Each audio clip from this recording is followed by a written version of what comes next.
ចាសូមជម្រាបសួរដល់សាស្ត្រាចារ្យបងប្អូនគ្នាសុខសប្បាយអ្នកគ្នានៅក្នុងសប្តាហ៍នេះអរគុណព្រះអង្គក្នុងការដែលយើងវិលត្រឡប់មកជាមួយគ្នា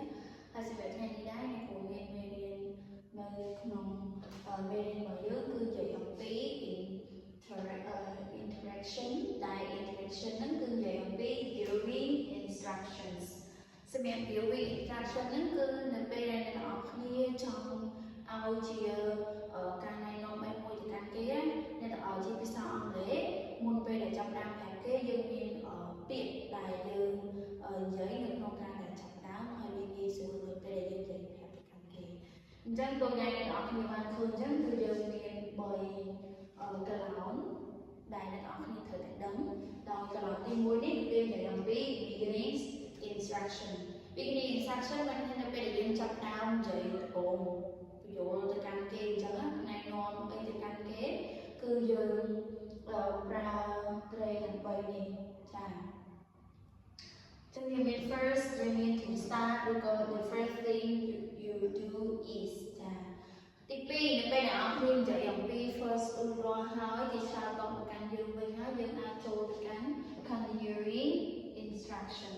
ចឹងបានន័យថា continuing ហ្នឹងគឺបានន័យថាយើងកំពុងតែនិយាយបន្តទៀតហើយចាចឹងនៅពេលដែលយើងនិយាយបន្តទៀតយើងអាចប្រើ3នេះអ្នកនរគ្នាគឺ next then ហើយ after that ចឹងក្នុងចំណោម3នេះអ្នកនរគ្នាប្រើមួយណាក៏បានដែរសម្រាប់នៅពេលដែលយើងនិយាយបន្តយើងចង់និយាយ next ក៏បានចង់និយាយ then ក៏បានឬក៏ after that ក៏បានចុងក្រោយនោះពេលដែលយើងនិយាយគ្នា continue អីហើយអស់ចប់ហើយអស់គឺយើងនិយាយអំពី ending instruction អញ្ចឹងនៅពេលដែលយើងបញ្ចប់និយាយមួយគ្នាក៏យើងមានពាក្យដែលបញ្ចប់ដែរគឺប្រើដោយ finally ឬក៏ then ឬក៏ after that ដែរចាអញ្ចឹងសម្រាប់continuing ហើយនិង ending ពីរនេះគឺដូចគ្នាចាអញ្ចឹងគឺយើងអាចប្រើតែបើអ្នកគេចង់ថាកុំឲ្យគេមានការច្រឡំអាចថា continue យើងប្រើ next ទៅហើយដល់ពេល finally ចុងក្រោយហើយ ending នេះយើងប្រើ finally ទៅចាអញ្ចឹងយើងដឹងហើយថាក្នុងចំណោមនីមួយៗមានអីគេខ្លះតែគ្រូពន្យល់អ្នកនរគ្នាពីរបៀបនៃការប្រើវិញចាអញ្ចឹងឧទាហរណ៍ថាមានមនុស្ស2នាក់ចាអញ្ចឹងម្នាក់ A ហ្នឹងគឺគាត់កំពុងតែ download music អីចឹងទៅហើយចំណែកឯអ្នក B ហ្នឹងគឺគាត់ឃើញថាគាត់កំពុងតែ download music ចឹងទៅឃើញថាដូចជាអត់បានdownload ហ្នឹងទៅមកទេដូច្នេះគាត់បានប្រាប់ចាគាត់បានប្រាប់ទៅកាន់អ្នក B ហ្នឹងណាគឺគាត់បានប្រាប់ទៅកាន់អ្នក A ដោយនៅពេលដែលគាត់ចាប់ដើមនិយាយគ្នាឆ្លើយឆ្លងគ្នាហ្នឹងអ្នកនរគ្នាពេលដែលគាត់ចាប់ដើមបានថាណែនាំធ្វើម៉េច download បទចម្រៀងហ្នឹងបានអញ្ចឹងគាត់បាននិយាយថា first type in the name of the artist or the title of the song in the search box and hit search ចឹងគាត់បានប្រាប់ចឹងណាគាត់បានប្រាប់ថាទី1យើងត្រូវតែចុចទៅលើកន្លែង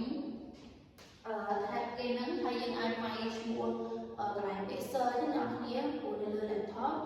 ក្នុង Google គឺគេមានពាក្យថា search អញ្ចឹងយើងដាក់នៅក្នុងកន្លែងហ្នឹងហើយយើងវាយឈ្មោះបើសិនជាយើងចង់download music មួយណាយើងចង់រកឈ្មោះ artist ក៏បាន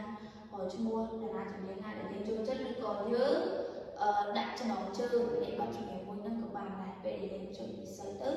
យើងនឹងឃើញហើយអញ្ចឹងកន្លែងនេះខ្ញុំគាត់ទៅឧទាហរណ៍ឲ្យណាអ្នកនរគ្នាអាចចំណុចដែលជា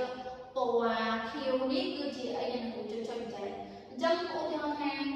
ពេលដែលយើងនិយាយ first ក៏បានយើងនិយាយ to start typing ក៏បានឬក៏ the first thing you do is typing នេះមកក៏បានដែរចឹងអាចតែមកទៅមួយដូចគ្នាទេនៅពេលដែលយើងចាប់ផ្ដើមចាពីនេះនៅពេលដែលយើងទៅបន្តចាទៅបន្តពេលដែលគាត់និយាយចង់ចប់ហើយគាត់ឆ្លើយឆ្លងគ្នាហើយគាត់និយាយថា next ចាចង់ន័យថាបន្តទៀតគាត់បញ្យល់ការណែនាំរបស់គេណាបន្តទៀតគាត់ប្រាប់ថា choose the song you want and click download ចាឃើញទេអញ្ចឹងយើងត្រូវតែចុចពេលដែលយើងទៅសេ song អីហើយយើង click ទៅយើងយកកន្លែង download មកចា download មកចឹងនៅđâyខ្ញុំប្រាប់ចឹងកន្លែងនេះដើម្បីកុំឲ្យយើងពិបាកទៅឡើងជាមួយនឹង ending យើងប្រើ next ទៅក៏បានដែរចាហើយជាចុងក្រោយដល់ពេលដែល download អីហើយយើងកុំភ្លេចចាយើងកុំភ្លេច finally click play ចឹងធម្មតានៅពេលដែលយើង download អីហើយអស់អ្នកនរគ្នាចុងក្រោយយើង complete សាកដំបូង play វាមើលថាតើយើង download ហ្នឹងវាបានត្រឹមត្រូវហើយល្អអត់ចាអញ្ចឹងសម្រាប់មេរៀនរបស់អ្នកគ្រូគឺមានតែប៉ុណ្្នឹងទេ